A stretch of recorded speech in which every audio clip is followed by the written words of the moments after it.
ദാവീദിന്റെ ഭരണത്തെക്കുറിച്ച് അവിടെ ഒരു കാര്യം എഴുതിയിട്ടുണ്ട്. നമുക്കത് വായിക്കാം. 2 ശമൂവേലിന്റെ പുസ്തകം വായിക്കാം. 8-ാമത്തെ അധ്യായം 15-ാമത്തെ വാക്യം. ഇങ്ങനെ ദാവീദ് എല്ലാ ഇസ്രായേലിനെയും എന്നാണെന്നാണോ അതോ കുറച്ചു പേരുടെ മേലെന്നാണോ ഉള്ളത്? പറയൂ. എല്ലാ ഇസ്രായേലിന്റെ മേലെയും വാണോ? തന്റെ ജനത്തെ അവൻ എങ്ങനെയാണ് ഭരിച്ചതെന്ന് എഴുതിയിരിക്കുന്നത്. അവർക്ക് അവൻ നീതിയും ന്യായവും പാലിച്ചു കൊടുത്തു. അനീതിയോടെ ഭരണം നടത്തിയില്ല, അവിഹിതമായുള്ള ഭരണം നടത്തിയില്ല, അശാന്തി ഉണ്ടാക്കി വച്ചില്ല, ജനത്തിന് ഭയമുണ്ടാക്കാനിടയായില്ല. അവൻ ഭദ്രത കൊടുത്തു. അതുകൊണ്ട് എന്തെഴുതിയിരിക്കുന്നു അവിടെ?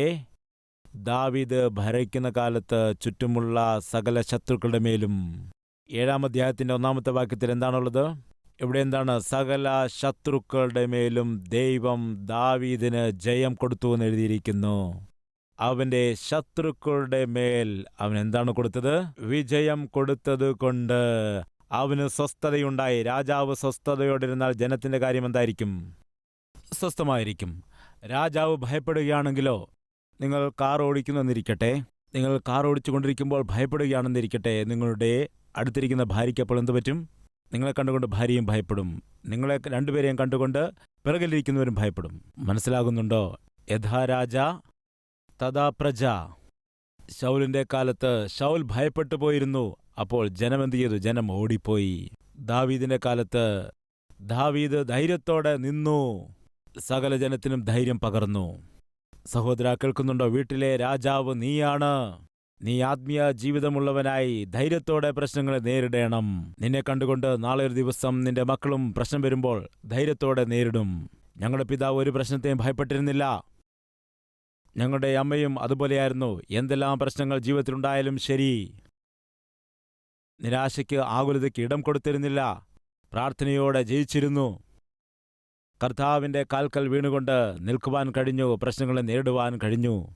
ഏതെല്ലാം പ്രശ്നങ്ങളുണ്ടായാലും, അത് ആരോഗ്യ പ്രശ്നമാകട്ടെ, സാമ്പത്തിക പ്രശ്നമാകട്ടെ, മറ്റു തരത്തിലുള്ള ബുദ്ധിമുട്ടുകളാകട്ടെ, എന്തെല്ലാം ഉണ്ടായാലും എൻ്റെ അമ്മയും അപ്പനും ഭയപ്പെടുകയില്ലായിരുന്നു. ഏത് പ്രശ്നമുണ്ടായാലും മുഴങ്കാൽ മടക്കുമായിരുന്നു, പ്രാർത്ഥിക്കുമായിരുന്നു. ദൈവം കൊടുക്കുന്നതായ വിടുതൽ പ്രാപിച്ചെടുത്ത് വിജയം നേടിക്കൊണ്ട് മുൻപോട്ട് പോകുമായിരുന്നു. ഇങ്ങനെ നിന്റെ മക്കൾ നിന്നെക്കുറിച്ച് പറയണം. അങ്ങനെയുള്ള ഒരു ആത്മീയ ജീവിതം നീ വെളിപ്പെടുത്തണം. ശൗൽ പ്രാർത്ഥനാ മനുഷ്യനായിരുന്നില്ല. പോരാട്ടങ്ങൾ വന്നപ്പോൾ അതിനെ നേരിടുവാൻ അവന് കഴിഞ്ഞിരുന്നില്ല. ശത്രു വന്നപ്പോൾ ശത്രുവിനെ നേരിടുവാൻ അവന് ഭയമായിരുന്നു. ഗോലിയാത്ത് മുൻപോട്ട് വന്ന് പറഞ്ഞു, നമ്മളിതിന് തമ്മിൽ തല്ലിച്ചാകണം. നിങ്ങളുടെ പക്ഷത്തു നിന്ന് ഒരുവൻ വരട്ടെ എന്ന് പറയുമ്പോൾ ആദ്യം ആരാണ് പോകേണ്ടിയിരിക്കുന്നത്? രാജ്യത്തെ ഭരിക്കുന്ന ശൗലാണ് പോകേണ്ടിയിരുന്നത്. ഞാൻ വരികയാണെന്ന് പറഞ്ഞ് പോകേണ്ടിയിരുന്നത്. എന്നാൽ അവൻ ഓടിപ്പോയി. ശൗൽ ഭയപ്പെട്ടുപോയി. അവൻ ഓടിപ്പോയി. അതുകണ്ട് ജനവും ഭയപ്പെട്ടോടി.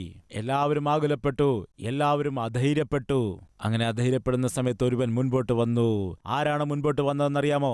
യഹോവയായ ദൈവത്തിന്റെ സാന്നിധ്യം ഉള്ളവനായ ഒരു യൗവനക്കാരൻ മുൻപോട്ട് വന്നു. അവന്റെ പേരെന്താണ്? ദാവീദ്.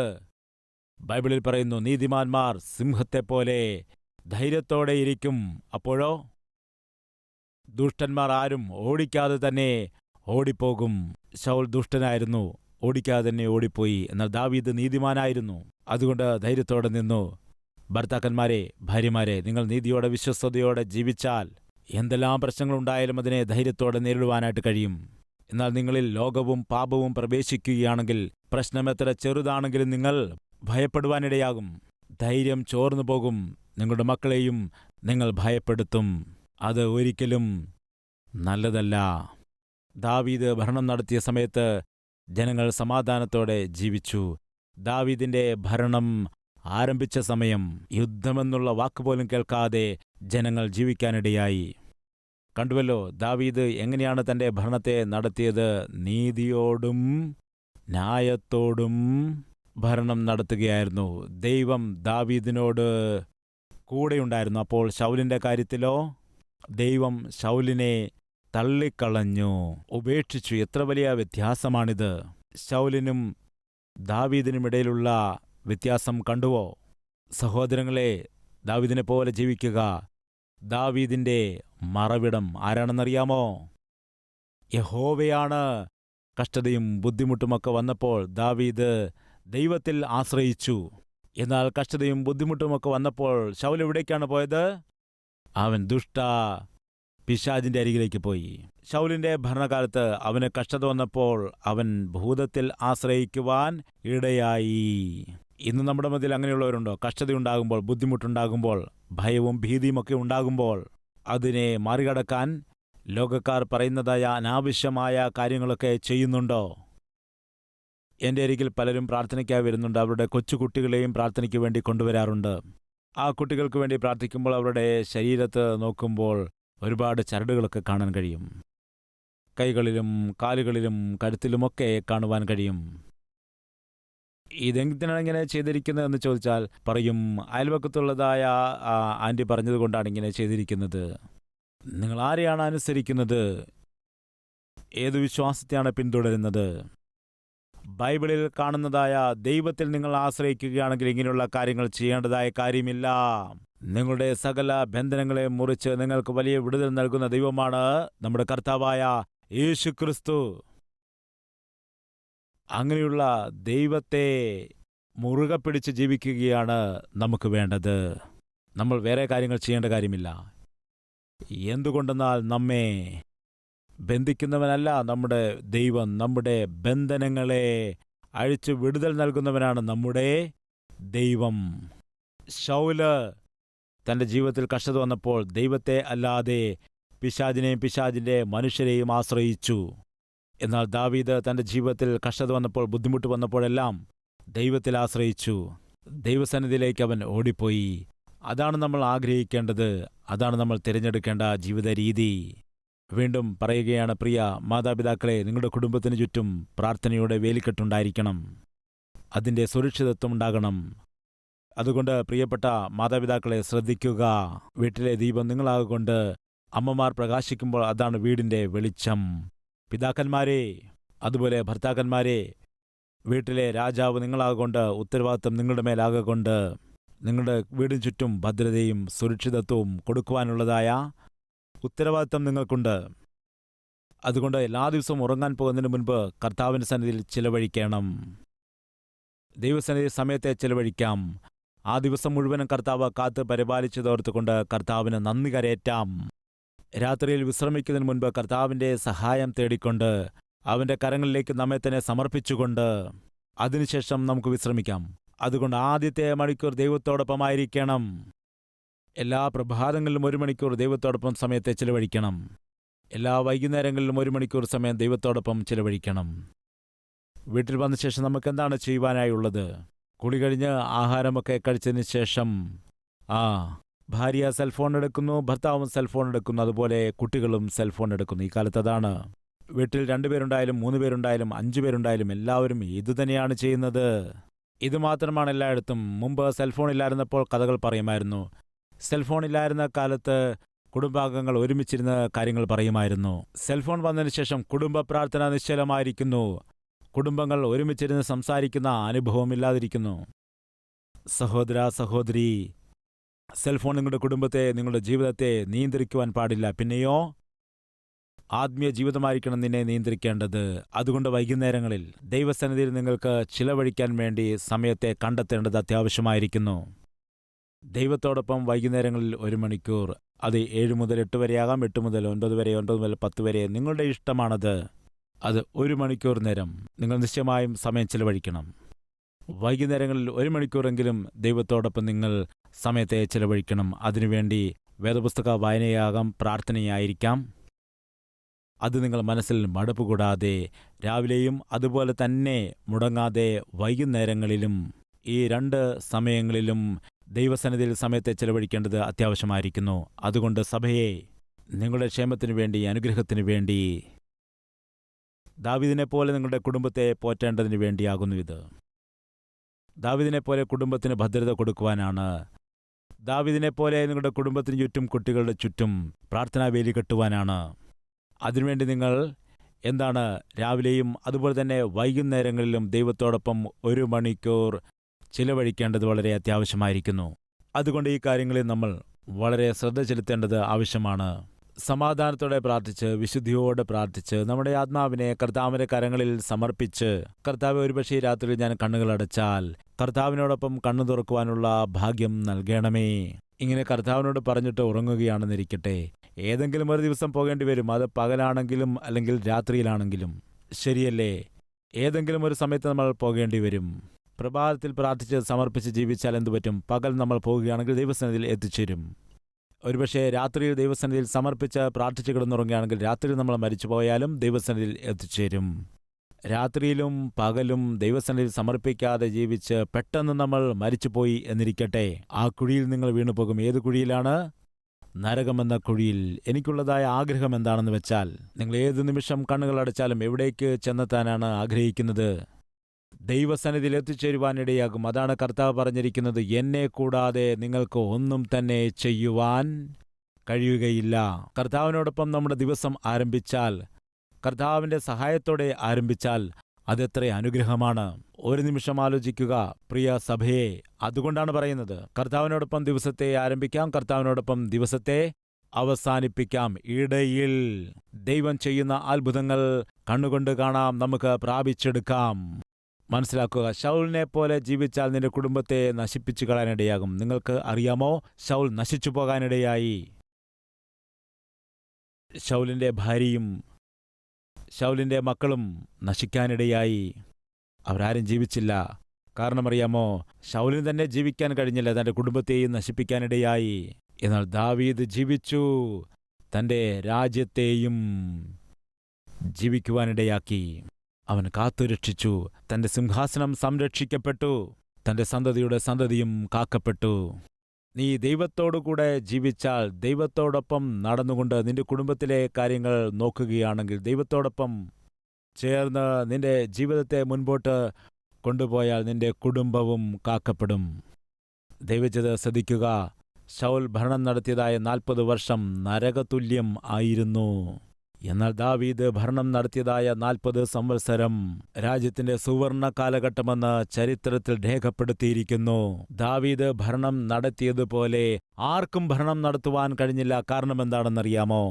ദാവീദിനോട് കൂടെ ദൈവം ഉണ്ടായിരുന്നതുകൊണ്ടാണ്. പ്രിയ സഹോദര സഹോദരി, കേൾക്കുന്നുണ്ടോ? നീ ശൗലിനെ പോലെ നിന്റെ കുടുംബത്തെ ഭയപ്പെടുത്തുന്നവൻ ആയിരിക്കാം, അല്ലെങ്കിൽ ദാവീദിനെ പോലെ നിന്റെ കുടുംബത്തെ ബലപ്പെടുത്തുന്നവനുമായിരിക്കാം. ശൗലിനെ പോലെ തന്നോടുകൂടെയുള്ളവരെ കരയിപ്പിക്കുന്നവരായിരിക്കാം, അല്ലെങ്കിൽ ദാവീദിനെ പോലെ തന്നോടുകൂടെയുള്ള ആളുകളെയെല്ലാം സമാധാനപ്പെടുത്തുന്നവനായിരിക്കാം.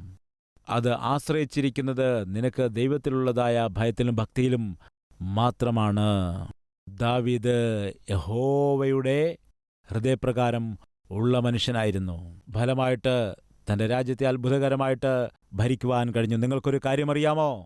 ദാവീദ് 40 സംവത്സരം ഭരണം നടത്തിയതായ കാലഘട്ടത്തിൽ ഒരു ദിവസം പോലും ഇസ്രായേൽ രാജ്യം തോൽവി അറിഞ്ഞിട്ടില്ല.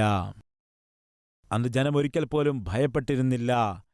അയ്യോ, നമ്മൾ തോറ്റുപോകും, അയ്യോ നമ്മൾ ഗതികെട്ടവരായി പോകുമോ, അയ്യോ നമ്മുടെ മക്കൾ അനാഥരായി പോകുമല്ലോ, ഇങ്ങനെ പറഞ്ഞൊന്നും അവർ ഭയപ്പെട്ടിരുന്നില്ല. സഹോദരാ, കേൾക്കുന്നുണ്ടോ? നീ ഉണ്ടായിരിക്കുന്നിടത്തോളം കാലം നിന്റെ ഭാര്യയ്ക്കും മക്കൾക്കും ആ ഒരു ഉറപ്പുണ്ടായിരിക്കണം. ഞങ്ങളുടെ പിതാവുണ്ട്, എനിക്ക് നല്ല ഒരു ഉറപ്പുണ്ട്, എൻ്റെ പിതാവുണ്ട്, ഒരു കുറവും കൂടാതെ എന്നെ നോക്കിക്കൊള്ളും, എൻ്റെ പിതാവുണ്ട്, എനിക്ക് സുരക്ഷിതത്വമുണ്ട്, എന്നെ നന്നായി പഠിപ്പിക്കും, ഞങ്ങളുടെ ആവശ്യങ്ങളൊക്കെ നിറവേറ്റിത്തരും. വിശുദ്ധിയോടെ ജീവിക്കുന്ന പിതാവ്, പ്രാർത്ഥിക്കുന്നവനായ പിതാവ്, കർത്താവിനോട് ചേർന്ന് നിൽക്കുന്ന ഒരു പിതാവ് എനിക്കുണ്ട്, പ്രാർത്ഥിക്കുന്ന ഒരു അമ്മ എനിക്കുണ്ട്, സ്നേഹം കാണിക്കുന്ന അമ്മ എനിക്കുണ്ട്, കർത്താവിനോട് ഭയവും ഭക്തിയുമുള്ള ഒരു അമ്മ എനിക്കുണ്ട്. ആ അമ്മയുടെ പ്രാർത്ഥന ഞങ്ങൾക്ക് കൂട്ടായുണ്ട്. നിശ്ചയമായിട്ടും എൻ്റെ അമ്മ, എൻ്റെ അപ്പൻ സേവിക്കുന്നതായ ദൈവം ഞങ്ങളെ കാത്തു പരിപാലിക്കുമെന്നുള്ളതായ ഉറപ്പ് നിങ്ങളുടെ മക്കൾക്കുണ്ടായിരിക്കണം. എന്നാൽ ആ കാലത്ത് ശൗലും ശൗലിൻ്റെ ഭരണ കാര്യങ്ങളൊക്കെ അന്നുള്ള ജനത്തിനെ ഭയചകിതരാക്കി മാറ്റി. എന്നാൽ ദാവീദിനെ നോക്കുക, അവൻ തൻ്റെ ജനത്തിന് പൊന്നുപോലുള്ള ജീവിതം കൊടുക്കാനിടയായി. അതുകൊണ്ട് സകല വ്യക്തികളും ഇന്ന് ദാവീദിനെ പോലെ ജീവിക്കണം. മറ്റുള്ളവരെ കരയിപ്പിക്കരുത്, വീട്ടിലുള്ളവരെ കണ്ണുനീർ കുടിപ്പിക്കരുത്. മാതാവെ, കേൾക്കുന്നുണ്ടോ? മീഖളിനെ പോലെ നീ ജീവിക്കരുത്. ദാവീദ് ആത്മീയനാണ്, എങ്കിലും അവനെ കണ്ണുനീർ കുടിപ്പിച്ചു. ദാവീദ് വിശുദ്ധനാണ്, എങ്കിലും അവനെ കണ്ണുനീർ കുടിപ്പിക്കുകയാണ്, അവനെ നരകം അനുഭവിപ്പിക്കുകയാണ്. അതുകൊണ്ട് ബൈബിളിൽ എന്തെഴുതിയിരിക്കുന്നു? മീഖൾ മച്ചിയായിട്ട് ജീവിച്ചു, ഫലം കാണുവാനിടയായില്ല. തലമുറയില്ല. തൻ്റെ ജീവിതത്തിൽ സന്തോഷവും സമാധാനവും കണ്ടെത്താൻ കഴിഞ്ഞില്ല. ദാവീദിനും ശൗലിനും എത്ര വലിയ വ്യത്യാസമാണ്. ഇപ്പോൾ ദാവീദ് എന്തു ചെയ്യുന്നുവെന്നറിയാമോ? തൻ്റെ ചുറ്റുപാടും ഉള്ളതായ രാജ്യങ്ങൾ, കിഴക്കും പടിഞ്ഞാറും തെക്കും വടക്കും, ഈസ്റ്റും വെസ്റ്റും, നോർത്തും സൗത്തും, എന്തെങ്കിലും പ്രശ്നങ്ങൾ ഉണ്ടാവുകയാണെങ്കിൽ ഇന്ന രാജ്യത്തിൽ നിന്നാണ് വരുന്നത്. ഏതെങ്കിലും ഒരു ആപത്ത് വരികയാണെങ്കിൽ ഏതെങ്കിലും ഒരു ദിക്കിൽ നിന്നാണ് കടന്നു വരികയാണെങ്കിൽ കിഴക്കുനിന്ന് വരണം, അല്ലെങ്കിൽ പടിഞ്ഞാറ് നിന്ന് വരണം, അല്ലെങ്കിൽ തെക്കുനിന്ന് വരണം, അതുമല്ലെങ്കിൽ വടക്കു നിന്നായിരിക്കും വരേണ്ടത്. ഇവരാണല്ലോ എൻ്റെ ചുറ്റുപാടും ഉള്ളവർ. നാളെ ഒരു ദിവസം ആരെങ്കിലും വന്ന് രാജ്യത്തിൻ്റെ നേരെ പടയോട്ടം നടത്തുകയാണെങ്കിൽ അത് ജനത്തിന് ബുദ്ധിമുട്ടാകും, വലിയ കഷ്ടമായിത്തീരും. എൻ്റെ ജനമെല്ലാം ഭയന്നു പോകാനിടയാകും. അതുകൊണ്ട് ഞാൻ എന്തു ചെയ്യുമെന്നറിയാമോ? യഥാർത്ഥത്തിൽ എൻ്റെ രാജ്യത്തിൻ്റെ നേരെ ഒരു ശത്രുവും വരുന്നതിന് മുൻപ് തന്നെ അവരെ കീഴടക്കണം. എൻ്റെ രാജ്യത്തിന് നേരെ വരുന്നതിന് മുൻപ് തന്നെ അവരെ പിടിച്ചടക്കണം. പ്രിയ സഹോദര സഹോദരി, ദൈവം ഈ കാലത്ത് നമ്മിൽ നിന്നും ആഗ്രഹിക്കുന്നത് എന്താണെന്നറിയാമോ? പ്രശ്നങ്ങൾ വന്നതിന് ശേഷം അതിനെ എങ്ങനെ നേരിടണമെന്നല്ല, പ്രശ്നങ്ങൾ വരുന്നതിന് മുൻപ് തന്നെ അതിനെ എങ്ങനെ കൈകാര്യം ചെയ്യണമെന്ന് നമ്മൾ അറിഞ്ഞിരിക്കണം. കർത്താവായ യേശുക്രിസ്തു എന്താണ് പറഞ്ഞിരിക്കുന്നത്? നിങ്ങൾ പരീക്ഷയിൽ അകപ്പെട്ടതിൻ്റെ ശേഷം അതിനെ ജയിക്കാനായി പ്രാർത്ഥിക്കാൻ വേണ്ടി പറഞ്ഞില്ല. എന്താണ് പറഞ്ഞത്? നിങ്ങൾ പരീക്ഷയിൽ അകപ്പെടാതിരിപ്പാൻ, ആ പ്രശ്നത്തിലേക്ക് പോകാതെ, ആ നഷ്ടം വരുത്തിവെക്കാതെ, ആ കടഭാരത്തിൽ നിങ്ങൾ മുങ്ങിപ്പോകുന്നതിന് മുൻപ് തന്നെ നിങ്ങൾ പ്രാർത്ഥിക്കുക.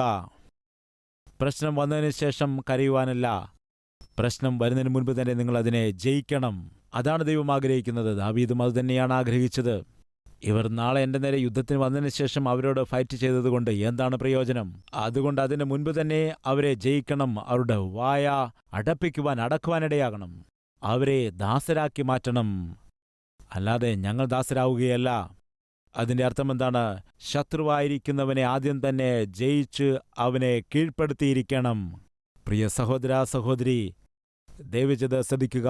ഫെലിസ്ത്യ രാജ്യത്തിന് 5 പട്ടണങ്ങളാണ്. ഈ 5 പട്ടണങ്ങളും 5 വിഷയങ്ങളെ സൂചിപ്പിക്കുന്നു. ഈ 5 വിഷയങ്ങൾ ഏതൊക്കെയാണ്? പഞ്ചേന്ദ്രിയങ്ങൾ എന്ന് പറയുമ്പോൾ എത്രയാണെന്ന് നിങ്ങൾക്ക് പറയാൻ കഴിയുമോ? പഞ്ചേന്ദ്രിയങ്ങൾ എന്ന് പറയുമ്പോൾ മൊത്തം 5 എണ്ണമാണ്. 5 എണ്ണം. ഒന്നാമത് എന്താണ്? കണ്ണ്. രണ്ടാമത് ഏതാണ്? നാക്ക്. മൂന്നാമത് ഏതാണ്? ചെവി. നാലാമത് ഏതാണ്? മൂക്ക്. അഞ്ചാമത് എന്താണ്? ത്വക്ക്. മനസ്സിലായോ? ഇതാണ് പഞ്ചേന്ദ്രിയങ്ങൾ. സാധാരണമായിട്ട് നമ്മൾ അനുഭവിച്ചറിയുന്നതാണ്. നമ്മുടെ കണ്ണുകൾ കൊണ്ട് കാണുന്നു. അതുപോലെ ചെവികൾ, നമ്മുടെ നാക്ക്, ചെവി, മൂക്ക്, നമ്മുടെ ത്വക്ക്. പഞ്ചേന്ദ്രിയങ്ങൾ. നമ്മളിപ്പോൾ 5 പട്ടണങ്ങളെ ജയിക്കണം. ഏതെല്ലാം പട്ടണങ്ങളാണ്? ഫെലിസ്ത്യർ ശത്രുക്കളാണ്. അവർക്കുണ്ടായിരിക്കുന്ന 5 പട്ടണങ്ങളുണ്ട്. ഈ 5 പട്ടണങ്ങളും അപകടം നിറഞ്ഞതാണ്. അതുകൊണ്ട് ഈ 5 പട്ടണങ്ങളെയും ജയിക്കണം. അതുകൊണ്ട് ദാവീദ് എന്താണ് ചെയ്തത്?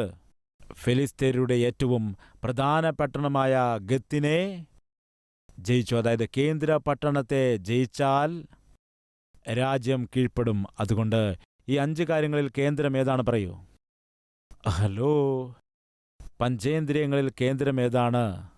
മൂക്കാണോ? നാക്കാണോ? കണ്ണുകളാണോ? ചെവിയാണോ? ഏതാണ് പ്രധാനം? ഏതാണ് പറയുക? നിന്റെ ശരീരത്തിൻ്റെ വിളക്ക് നിന്റെ കണ്ണുകളാകയാൽ, നിന്റെ കണ്ണ് ചൊവ്വുള്ളതാകയാൽ നിന്റെ ശരീരം മുഴുവനും വെളിച്ചമുള്ളതാകും. സോ ഈ 5 വിഷയങ്ങളുടെ കാര്യം നമുക്ക് പിന്നീട് നോക്കാമെന്നാൽ പറയുകയാണ്, ദാവീദ് എത്ര സാമർത്ഥ്യമുള്ള വ്യക്തിയാണെന്ന് നോക്കുക. 5 പട്ടണങ്ങളുള്ളതായ ഫെലിസ്ത്യരുടെ രാജ്യത്തെ അവനാദ്യം കീഴ്പ്പെടുത്താനിടയായി. അതുപോലെ തന്നെ നിന്റെ ജീവിതത്തിലും ഈ 5 കാര്യങ്ങളെ നിശ്ചയമായും കീഴ്പ്പെടുത്തണം. ഇത് നമ്മൾ മനസ്സിലാക്കണം. ശൗലിന്റെ ഭരണത്തിലുള്ള കുടുംബം എങ്ങനെയായിരിക്കുന്നു? ദാവീദ് നടത്തുന്ന കുടുംബം എങ്ങനെയായിരിക്കുന്നു? ഇങ്ങനെ 2 പേരെയും നമ്മൾ താരതമ്യം ചെയ്യാനിടയായി. റൈറ്റ്. ഇപ്പോൾ ഞാൻ ചോദിക്കട്ടെ, നിന്റെ ഭരണം ശൗലിന്റെ ഭരണമാണോ അതോ ദാവീദിന്റെ ഭരണമാണോ? ചോദിക്കുകയാണ്. പ്രിയ സഹോദരിമാരെ, നിങ്ങളുടെ ജീവിത രീതി അല്ലെങ്കിൽ നിങ്ങളുടെ കുടുംബത്തെ നടത്തുന്നതായ രീതി ഉത്തമയായ സ്ത്രീയുടെ പ്രവൃത്തിയാണോ അതോ മീഖളിൻ്റെ പ്രവൃത്തി പോലെയാണോ? ഒരു നിമിഷം ചിന്തിക്കുക. അമ്മയായ നീ അതികാലത്ത് എഴുന്നേറ്റ് നിങ്ങളുടെ കുടുംബത്തിന് ചുറ്റും പ്രാർത്ഥനാ വേലികെട്ടി ദുഷ്ടൻ പൊടി ഉയർത്തുന്നതിന് മുൻപ് തന്നെ എന്തു ചെയ്യണം? പ്രാർത്ഥനയോടെ ആ പൊടിയെ അമർച്ച ചെയ്യണം. മനസ്സിലാകുന്നുണ്ടോ? പിതാവായ നീ എന്താണ് ചെയ്യേണ്ടത്? കുടുംബത്തെ ഒരുമിച്ചിരുത്തി പ്രാർത്ഥിക്കണം. കുടുംബത്തിന് ചുറ്റും പ്രാർത്ഥനാവേലി കെട്ടണം. അതാണ് നിന്റെ കടമ. അമ്മയായ നീ നിന്റെ കുടുംബത്തിൻ്റെ ചുറ്റും പിശാച് സ്വസ്ഥത കെടുത്താതിരിക്കുവാനായി, പൊടി പാറിക്കാതിരിക്കാനായി പ്രാർത്ഥനയോടുകൂടി കുടുംബത്തെ മുഴുവനും സംരക്ഷിക്കേണ്ടതായ ഉത്തരവാദിത്തം ഒരു മാതാവായ നിന്റെ ചുമലിൽ ഉണ്ട്. കുടുംബത്തെ സംരക്ഷിക്കേണ്ടതായ കടമ പിതാവായ നിന്റെ കൈകളിലാണ്. ഇയ്യോബ് എന്തു ചെയ്തിരുന്നു? അതികാലത്തെ എഴുന്നേറ്റ് തൻ്റെ മക്കളുടെ പേരിൽ യാഗം അർപ്പിച്ചുകൊണ്ട് പ്രാർത്ഥിക്കുന്നതുകൊണ്ട് പിശാച് എന്താണ് പറഞ്ഞത്? ഇയ്യോബിന് ചുറ്റും നീ വേലി കെട്ടിയിരിക്കുകയല്ലോ, അതുകൊണ്ട് യാതൊരു ദുഷ്ടനും തൊടുവാനുള്ള അവസരം ഇല്ല. എങ്ങനെയാണ് ഈ സംരക്ഷണം ഇയ്യോബിനുണ്ടായത്? പറയുക. കുടുംബത്തിന് ചുറ്റുമുള്ള പ്രാർത്ഥനയുടെ വേലിയാണ്. സഹോദര, ദാവീദ് പ്രാർത്ഥനാ മനുഷ്യനാണ്. പ്രാർത്ഥനയോടുകൂടി തൻ്റെ രാജ്യത്തിന് ചുറ്റും എന്തു ചെയ്തു? വേലികെട്ടി. ആർക്കും ഉള്ളിലേക്ക് പ്രവേശിക്കാനും കഴിഞ്ഞിരുന്നില്ല. ശൗല് ദൈവമായുള്ള കൂട്ടായ്മയെ നഷ്ടപ്പെടുത്തി. പിന്നെ പ്രാർത്ഥനയുടെ കാര്യം പറയണമോ? ഫലമായി തൻ്റെ ചുറ്റും യാതൊരു സംരക്ഷണ വേലിയുമില്ല. ആർക്ക് വേണമെങ്കിലും കടന്നുവരാം, ആർക്ക് വേണമെങ്കിലും വന്ന് ഭീഷണിപ്പെടുത്താം. അതൊന്നും സഹിക്കാൻ കഴിയാതെ അവസാനം ശൗല് ഭീരുവായിട്ട് ഓടിപ്പോകുകയാണ്. അതുപോലെ തന്നെ ജനത്തെ ഭയപ്പെടുത്തുകയും ചെയ്യുന്നു. ശൗലിനെ പോലെ ദൈവത്തെ വിട്ട് അകന്ന് ജീവിക്കുകയാണെങ്കിൽ നിന്റെ കുടുംബത്തിന് സുരക്ഷിതത്വം നഷ്ടമാകും. അവർ ഭയന്നു പോകാനിടയാകും. അവർ ഭീരുത്വമുള്ളവരായി അധൈര്യപ്പെടുവാനിടയാകും. ഇന്ന് നിങ്ങളുടെ കുടുംബം നിന്റെ തണലിൽ ക്ഷേമമായിരിക്കുന്നുവോ? ഭദ്രമായിരിക്കുന്നുവോ? ധൈര്യത്തോടുകൂടി സമൃദ്ധിയോടുകൂടിയിരിക്കുന്നുവോ? ആഹാരത്തിന് ഒരു കുറവും ഇല്ലാത്ത അവസ്ഥയാണോ? അതോ ആഹാരവും നിനക്ക് പ്രൊവൈഡ് ചെയ്യുവാൻ കഴിയുന്നില്ലേ? മക്കൾ സ്കൂളിൽ പോകാനായിട്ട് തുടങ്ങുമ്പോൾ പറയുകയാണ്, സ്കൂളിൽ പോകാൻ കഴിയില്ല. എന്തുകൊണ്ടാണ്? അവരുടെ ഫീസ് അടയ്ക്കുന്നില്ല, സ്കൂളിൽ വരേണ്ടെന്ന് പറയുന്നു. ഇതാണോ അവസ്ഥ? എന്തുകൊണ്ടാ ദുസ്ഥിതിയുണ്ടായി? വേദപുസ്തകത്തിൽ പറയുന്നു, ബാലസിംഹങ്ങളും ഇര കിട്ടാതെ വിശന്നിരിക്കുമെന്നാൽ യഹോവയെ അന്വേഷിക്കുന്നവർക്ക് ഒരു നന്മയ്ക്കും മുടക്കമില്ല എന്ന് ബൈബിളിൽ പറയുന്നു. ദാവീദ് പറയുകയാണ്, ഒരു കാലത്ത് ഞാൻ ചെറുപ്പക്കാരനാണ്, ഇപ്പോൾ ഞാൻ വൃദ്ധനായിരിക്കുന്നു. എന്നാൽ ദൈവത്തിൽ ആശ്രയിക്കുന്നവരാകട്ടെ അവരുടെ മക്കളായിക്കൊള്ളട്ടെ, ഇന്നുവരെ ആഹാരം ഇരക്കുന്നത് ഞാൻ കണ്ടിട്ടില്ല. എങ്കിൽ പിന്നെ എന്തുകൊണ്ടാണ് നിന്റെ കുടുംബം ഈ അവസ്ഥയിലായിരിക്കുന്നത്, ദീനസ്ഥിതിയിലായിരിക്കുന്നത്, ദാരിദ്ര്യം അനുഭവിക്കുന്നത്? അതിൻ്റെ കാരണം ഞാൻ പറയട്ടെ. നീ ദൈവത്തെ വിട്ടകന്നതുകൊണ്ടാണ്. ദൈവസന്നിധി വിട്ടകന്നു പോയിരിക്കുന്നു. ലോകത്തിലേക്ക് തിരിഞ്ഞിരിക്കുന്നു. ലോകമോഹങ്ങളിൽ നീ വീണിരിക്കുന്നു. ഫലമായിട്ട് നിനക്കും സുരക്ഷിതത്വമില്ല. നിന്നെ വിശ്വസിച്ച ഭാര്യയ്ക്കും മക്കൾക്കും ഒന്നും സുരക്ഷിതത്വമില്ല. ശൗലിന്റെ ജീവിതം നിന്നിലുള്ളതുകൊണ്ടാണ് ഈ ദുസ്ഥിതി. എന്നാൽ ദാവീദിന്റെ ജീവിതം നിന്നിലുണ്ടെങ്കിൽ, ദാവീദിന്റെ ഭരണത്തിൻ കീഴിൽ ഇസ്രായേൽ ജനം സമാധാനത്തോടെ ജീവിച്ചു, സുരക്ഷിതത്വത്തോടെ ജീവിച്ചു, നിർഭയമായി അവർ ജീവിച്ചു. അങ്ങനെ ധൈര്യത്തോടെയുള്ളതായ ഒരു ജീവിതം നീ നയിക്കുവാനും നിന്റെ രാജ്യമാകുന്ന നിന്റെ കുടുംബത്തെ ദാവീദിനെ പോലെ നീ കാത്തു പരിപാലിക്കുവാനും ദൈവം ആഗ്രഹിക്കുന്നു. എന്നാൽ ഇന്ന് നീ ഒരു തീരുമാനമെടുക്കുമോ? ഒരു അമ്മയെന്ന നിലയിൽ, കുടുംബിനി എന്ന നിലയിൽ എൻ്റെ ജീവിതത്തിൽ, എൻ്റെ കുടുംബത്തിൽ അസമാധാനവും അശാന്തിയും ഉണ്ടാകാതെ പ്രാർത്ഥനയോടുകൂടെ തന്നെ സകല പ്രശ്നങ്ങളെയും ഞാൻ അടക്കും എന്ന്. അതുപോലെ ഭർത്താവായിരിക്കുന്ന, പിതാവായിരിക്കുന്ന ഞാൻ, എൻ്റെ തണലിൽ ജീവിക്കുന്നവരായ എൻ്റെ ഭാര്യയും മക്കളും അവർ ഭയപ്പെടാതെ സുരക്ഷിതമായി അവർ ജീവിക്കുവാൻ, ക്ഷേമത്തോടെ അവർ ജീവിക്കുവാൻ, സമാധാനത്തോടെ അവർ ജീവിക്കുവാൻ, ദാവീദിനെപ്പോലെ ദൈവത്തിൽ ആശ്രയിച്ചുകൊണ്ട് ദൈവത്തോടൊപ്പം എൻ്റെ ദിവസത്തെ ആരംഭിക്കും, ദൈവത്തോടൊപ്പം എൻ്റെ ദിവസത്തെ അവസാനിപ്പിക്കും. ഇതിൻ്റെ മധ്യയിൽ ദൈവം നൽകുന്നതായ അനുഗ്രഹങ്ങൾ രുചിച്ചറിയും. ഇങ്ങനെ ഞാൻ തീരുമാനമെടുക്കുന്നു എന്ന് പറയുന്നവർ എന്നോടൊപ്പം ഇപ്പോൾ പ്രാർത്ഥിക്കാമോ? വരൂ, നമുക്കെല്ലാവർക്കും പ്രാർത്ഥനയിൽ ഒരുമിക്കാം, വിടുതൽ പ്രാപിക്കാം.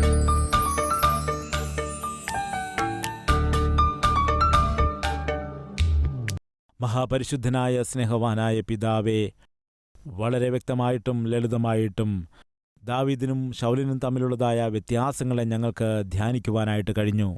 ശൗലിൻ്റെ ആത്മീയത ശരിയായിരുന്നില്ല, ഭരണവും ശരിയായിരുന്നില്ല. അതുകൊണ്ട് ജനങ്ങൾ ഭയന്നു പോകാനിടയായി. എന്നാൽ ദാവീദ് അതേ ജനങ്ങളെ ഭരിക്കുവാനായി ആരംഭിച്ചപ്പോൾ ജനങ്ങൾ സമാധാനത്തോടെ ജീവിക്കാനിടയായി. അവർ സ്വസ്ഥതയോടെ ജീവിക്കുവാനിടയായി, സന്തോഷം അനുഭവിക്കുവാനിടയായി. കർത്താവെ, നീതിയോടും ന്യായത്തോടും കൂടി ദാവീദ് ജനത്തെ ഭരിച്ച് 40 സംവത്സരക്കാലം പൊന്നുപോലുള്ളൊരു ഭരണം കാഴ്ചവെച്ചു. കർത്താവേ, ഓരോ ഭർത്താക്കന്മാരും തൻ്റെ കുടുംബത്തിന് ഭദ്രത കൊടുക്കണം. പൊന്നുപോലുള്ള ഭാവിയെ മക്കൾക്ക് ഒരുക്കിക്കൊടുക്കണം. ഫെലിസ്ത്യരുടെ രാജ്യത്ത് 5 പട്ടണങ്ങളുണ്ടായിരുന്നു. ആ 5 പട്ടണങ്ങൾ ഇന്ദ്രിയങ്ങളെ സൂചിപ്പിക്കുന്നതാണല്ലോ, പഞ്ചേന്ദ്രിയങ്ങളെ സൂചിപ്പിക്കുന്നത് ആകുന്നുവല്ലോ. ഫെലിസ്ത്യരുടെ രാജ്യത്തിലെ 5 പട്ടണങ്ങളെ ദാവീദ് കീഴ്പ്പെടുത്താനിടയായി. കർത്താവെ, അതുപോലെ തന്നെ ഞങ്ങളും ഞങ്ങളുടെ കൺമോഹത്തെ കീഴ്പ്പെടുത്താനിടയാകണം. ഞങ്ങളുടെ നാവിനെ സ്വാധീനിക്കുവാൻ ഇടയാകണം. ഞങ്ങളുടെ കേൾവിയെ സ്വാധീനിക്കുവാൻ ഇടയാകണം. ഞങ്ങളുടെ മൂക്കിനെയും ഞങ്ങളുടെ ചർമ്മത്തെ, അതായത് ഞങ്ങളുടെ ശരീരത്തെ ഞങ്ങൾക്ക് കീഴ്പ്പെടുത്തുവാൻ ഇടയാകണം. എവിടെയും ഞങ്ങൾ പരാജയപ്പെട്ടു പോകുവാൻ പാടില്ല. കർത്താവെ, 4 ദിക്കിലുമുള്ളവരായ ശത്രുക്കളെ, പല രീതിയിൽ ഞങ്ങൾക്കെതിരെ തിരിയുവാൻ ആഗ്രഹിക്കുന്ന ആ ശത്രുക്കളെ അവർ ഒരിക്കലും തല ഉയർത്താൻ കഴിയാതെ വണ്ണം അന്ന് ദാവീദ് എങ്ങനെയാണോ അവരെയൊക്കെ തോൽപ്പിച്ചു കളഞ്ഞത്, അതുപോലെ ഞങ്ങളുടെ ചുറ്റുപാടുമുള്ള പ്രശ്നങ്ങൾ പലതരത്തിൽ ഉയർന്നു വരുമ്പോൾ കീഴ്പ്പെട്ടു പോകാതെ കർത്താവെ, ദാവീദിനെ പോലെ ജയിക്കുവാനുള്ളതായ ആത്മീയത ഞങ്ങൾക്ക് നൽകണമെന്ന് യേശുക്രിസ്തുവിന്റെ നാമത്തിൽ അപേക്ഷിക്കുന്നു പിതാവേ. ആമേൻ.